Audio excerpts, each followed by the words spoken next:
Hi, good morning. This is Mrs. Pearlstein, and we are going to talk about trig ratios as they apply to right triangles. So the key here is that this only works if you have a right triangle. You cannot use this on a scalene or an obtuse triangle. Before we talk about the ratios, we need to make sure that you understand what all of the different sides are called. First of all, the easiest one, of course, is the hypotenuse. And we know that the hypotenuse is the side across from the 90-degree angle. So here's your right angle, and the hypotenuse is directly across from it. And also remember that it is the longest side of a right triangle. Now, in order to talk about the adjacent side and the opposite side, those two sides are relative to a particular acute angle. So in my diagram here, this is the angle that I'm talking about, angle theta, and theta is Theta.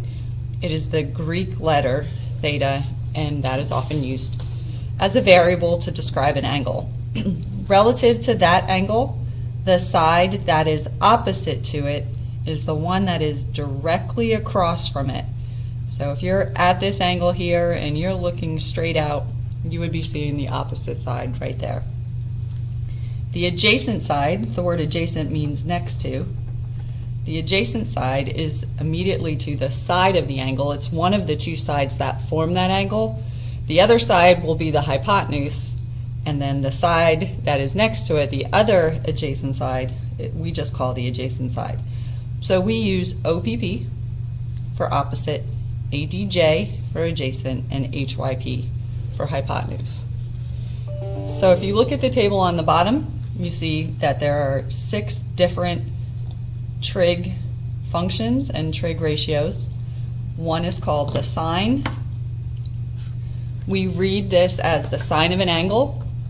We write sine of theta, or sine of an angle. And by definition, the sine of an angle is equal to the opposite side over the hypotenuse. Cosine of an angle is written as COS, cosine of theta, and the cosine of theta is equal to adjacent over hypotenuse. The tangent of an angle is written as TAN of theta, tangent of theta. Tangent of theta is opposite side over adjacent side. Then the 3 less familiar trig functions are the cosecant. Cosecant is abbreviated CSC. And the cosecant of an angle is the hypotenuse over the side that's opposite. And the secant of an angle is spelled, or shorthand is SEC. And the secant of an angle is the hypotenuse over the adjacent side. And we also have, finally, the cotangent of an angle. And the cotangent of an angle is the adjacent side over the opposite side. So I do want you to notice that the sine function and the cosecant function are just reciprocals of each other, as are the cosine function and the secant, and also tangent and cotangent. So the sine is opposite over hypotenuse, but the cosecant is hypotenuse over opposite, etc.